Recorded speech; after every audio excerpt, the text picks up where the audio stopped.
right, so what we want to do now is actually try to gain a few more MPHs out of her. So I'm going to pay a little attention to the idle a little more, the PSI in the tires, you know, grease up the chain, that sort of stuff. Things that anybody would really try to do anyway. And some of these suggestions are actually in the documents if they suggest you don't feel you're getting as much speed as you would want to. And I think we're pretty much in that situation. So with that said, let's just get started and hope we get some more speed.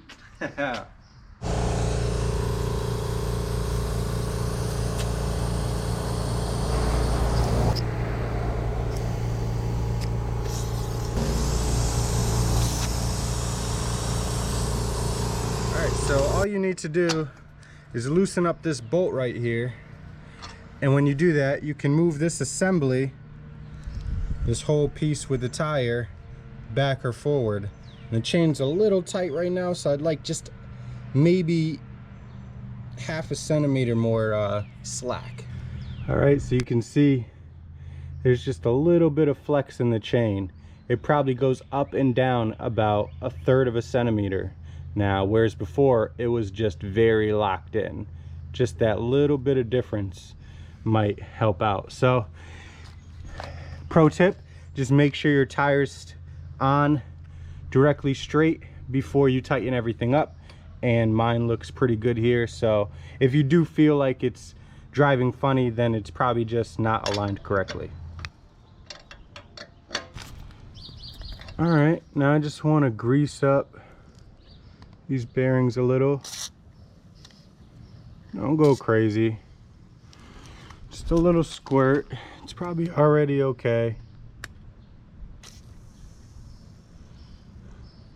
And of course I'm going to let it sit here. And this one that's near the brake, just be sure to wipe down your brake pad before you go, or else your back brakes might slip a little. And same thing for the front here.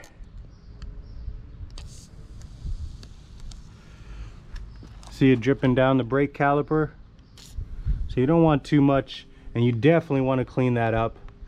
See, I got something here to catch it all. And of course I got it up right now, so watch your tires as well. What I'm doing, it shouldn't get on the tires, but you never know if you spray too much or the wind kind of, you know. Oh, you see that? So I just got some on the tires while I was just trying to talk about it. I didn't even try to do that on purpose, but just squirted a little too much. The wind got it.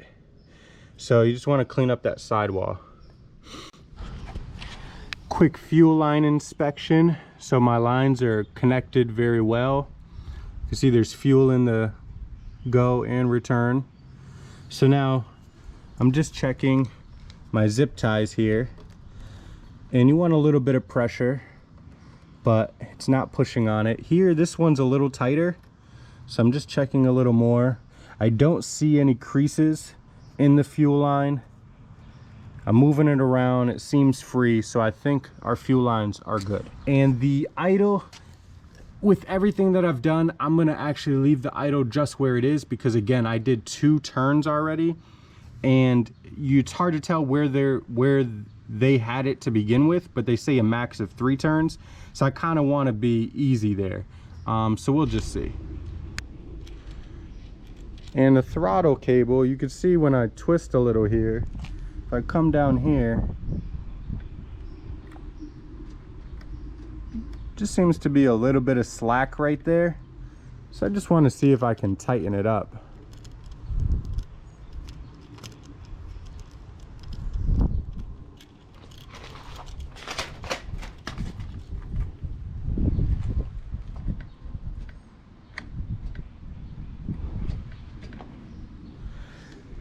I still feel like there's a little slack, but it feels like a little tighter, a little stronger. So, you know, just that little instant pull without that variable in between might help you get a little confidence. Might also help give consistent fuel. So I don't know, we'll see.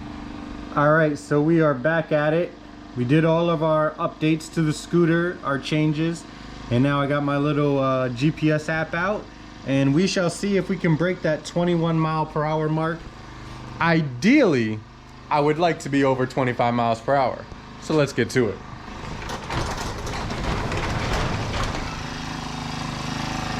There she is, all warmed up for us.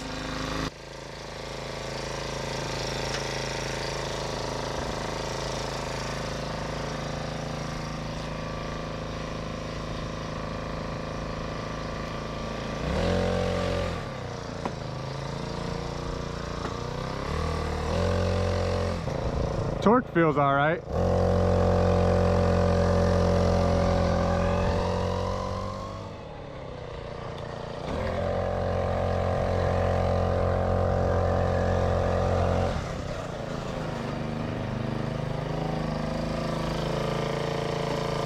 All right, let's see our results. Take out my phone here. Wow, I didn't start it. All right, let's try this again. SK fail.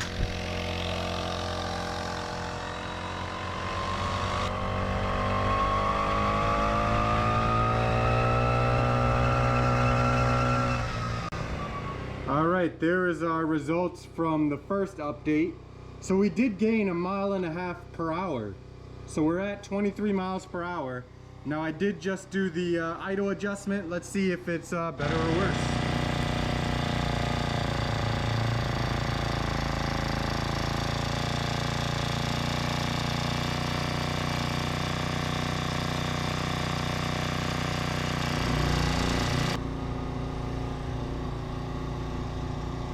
There we are. So the results are worse, back down to about where we are.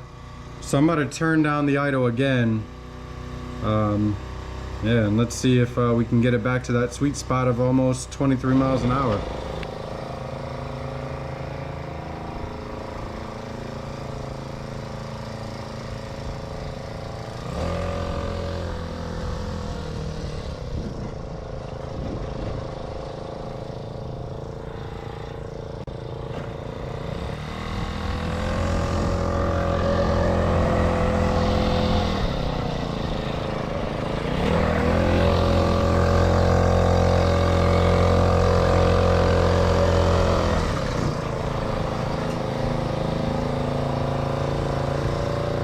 So it wasn't bad. I guess I was wrong. It's more like 4 miles an hour up the hill, so not too bad. And that's with the stronger idle, so maybe like a half mile less with the lower idle.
All right, and here's the results after I retuned the idle back to where it was. So 22.5, I think it was 22.8 before, so about 23 miles an hour. And per this, I did hit almost 32 at one point. So there's definitely range and you know, some speed to be had there. All right, so what I'm gonna do now is tune her up really quick, run her up and down the street, make sure she's in a good spot, sweet spot, and then I'm gonna go for like a 2-mile ride and do some hills. I'll get some speed on the hills going up and down, as well as the flats, of course, and just really see all around how well she does. So let's get to it. All right, we are ready for takeoff. So I got my phone app situated here, so gonna go for a little ride. Like I said, just see what the long-term results are. So let's go for it.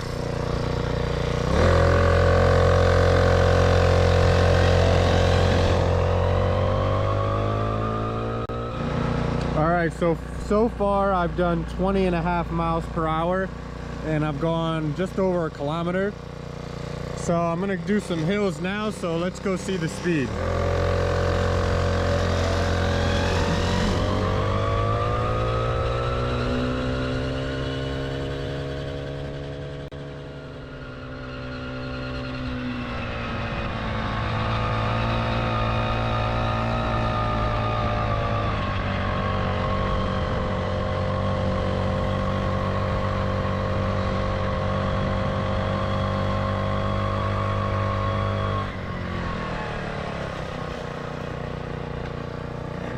All right, so she climbed up that hill about 12-13 miles an hour, and again, it depends on the idle.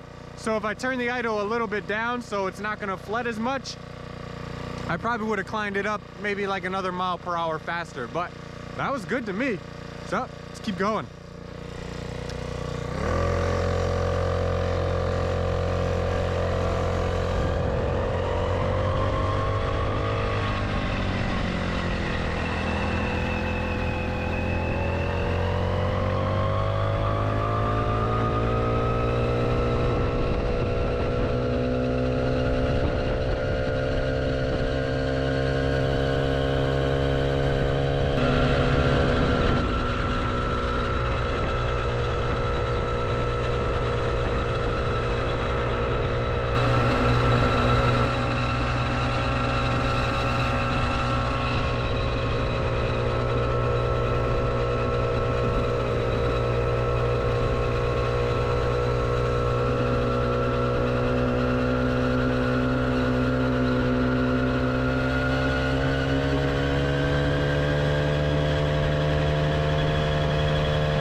Okay, so pretty eventful.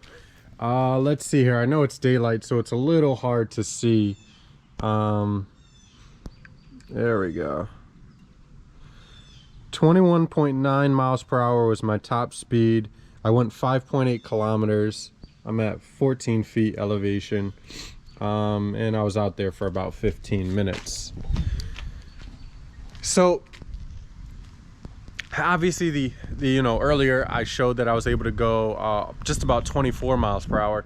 I think the biggest thing with these, just like you need to screw everything down a lot, I think you constantly need to check if you're trying to work on performance. So like right now, I would probably want to check out the air pressure again, even though it's only been about a day or so since I did the air pressure before, but I'm sure just 1 or 2 PSI can make a difference. Now, I don't think it's going to go flat in 3 days, but it may lose a PSI or 2, 1 or 2 PSI, you know what I mean? And that's the kind of thing that could give you an extra half a mile per hour. Same thing with the idle. Now the idle is definitely finicky. It's not a very definite kind of yes, more, less, more kind of thing. I mean, it is left is less, right is more, but it's just not, I don't know, it's not consistent. It's not like 1.5 turns to lock, 1.5 turns to lock kind of thing. So that you kind of got to play around with a little bit too. But there you go. There's some real world experience. We were able to unlock a couple more miles per hour out of her. And there is some things you can do. So I definitely appreciate her. Of course, I would like to be able to go 25, 26 right off the gate. But of course, you know, one thing that is great is the hills, and hopefully that hill section and test for all of you was helpful. Let me know in the comment section down below. I appreciate all the watches, all the shares, the likes, and all that kind of stuff. And yes, we are going to be moving on to the review, the third part of this series. So I'll be getting into that shortly. Stay tuned for that video, and of course it will be up above that you can click on it, click that link. But first, click that subscription button down below. Please do it for me. I appreciate it. And yeah, with that said, that just about wraps up this ride. So what do you guys think? Hopefully you liked it. There will be plenty of more videos to come. There's going to be many more upgrade videos. I have some upgrades that I'm going to be doing this week. I have another one I'm ordering today, so those will be coming, plus just long-term ownership reviews and stuff. So yeah, I appreciate your time. Thank you for checking out the ride. Hopefully you enjoyed it. Again, hit that subscribe button. SK Lifestyle.